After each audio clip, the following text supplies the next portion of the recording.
अस्सलाम वालेकुम वीवर, उम्मीद करते हैं आप सब लोग खैरियत से होंगे। आज हम आपको आलू गोभी बनाने का आसान तरीका बताएंगे। अस्सलाम वालेकुम वीवर्स, सबसे पहले गोभी को आप एक बॉयल दिला लें। हस्बे ज़रूरत ऑयल डालें।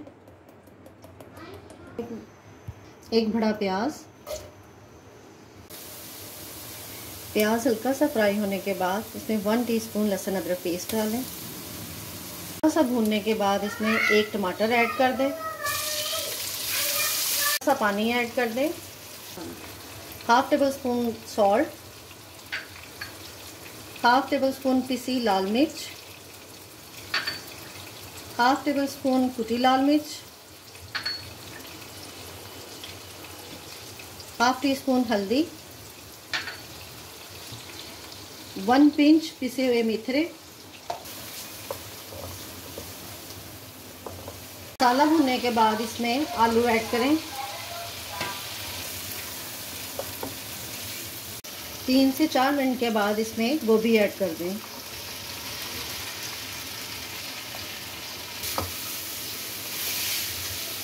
अच्छी तरह भूनने के बाद अब इसको लो फ्लेम पर कुक करें। 15 मिनट के बाद आप इसमें हाफ टेबल स्पून ज़ीरा, हाफ टेबल स्पून पिसा धनिया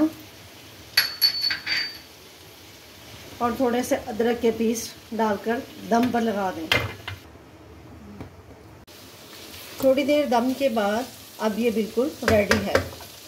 वीवर, इस तरह आलू गोभी तैयार है सर्व के लिए। वीडियो को सब्सक्राइब, लाइक और शेयर ज़रूर कीजिएगा। Thank you.